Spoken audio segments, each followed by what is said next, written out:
நம்ம இதற்கு முன்பாக பார்த்தோம்னாக்க திருவள்ளுவரை பற்றிய சில அரிய பல செய்திகளை பற்றி நம்ம காணொலியில் கொடுத்தோம். இந்த காணொலியில திருக்குறள் பற்றிய சிறந்த செய்திகளை பற்றி நம்ம பார்ப்போம்.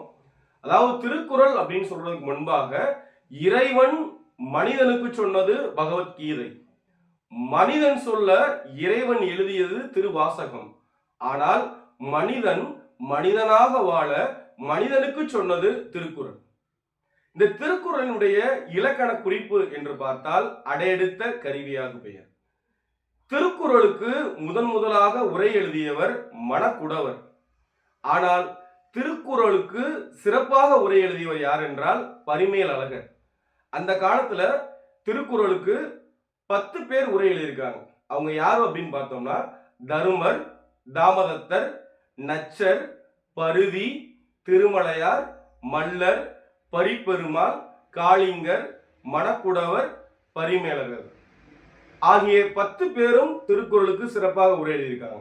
உடைமை என்ற அதிகார தலைப்பு திருக்குறளில் எத்தனை இடங்களில் பயின்று வருகிறது என்றால் 10 இடங்களில் பயின்று வருகிறது.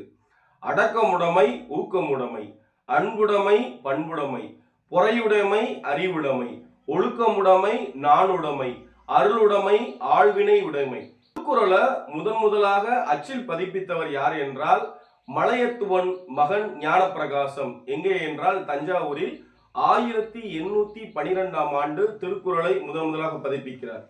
அதே போன்று இங்கிலாந்து நாட்டு ராணி விக்டோரியா மகாராணி அவர்கள் பார்த்தோம்னா காலையில் கண் விழித்து படித்த ஒரு நூல் எதுவென்றால் அது திருக்குறள். ரஷ்ய நாட்டில் அணு துளைக்காத கிரவுண்ட் மாளிகையில் வைக்கப்பட்டுள்ள ஒரு நூல் எதுவென்றால் அது திருக்குறள். திருக்குறள் அகரத்தில் தொடங்கி நகரத்தில் முடிகிறது. அதாவது அகர முதல எழுத்தெல்லாம் ஆவி பகவன் முதற்றே உலகு. அப்ப தொடக்கம் அகரம், அதாவது ஆவில் தொடங்குகிறது.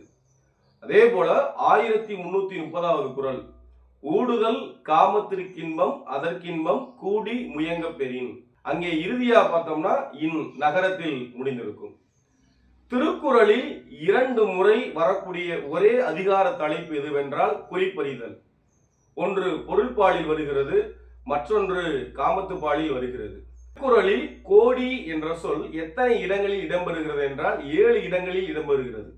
7 என்ற சொல் எத்தனை இடங்களில் இடம்பெறுகிறது என்றால் 8 முறை இடம்பெறுகிறது. திருக்குறளில் வரக்கூடிய மலர்கள் அனிச்சம், குவளை. திருக்குறளில் வரக்கூடிய விதை குன்றிமணி. திருக்குறளில் வரக்கூடிய பழம் நெருஞ்சி பழம்.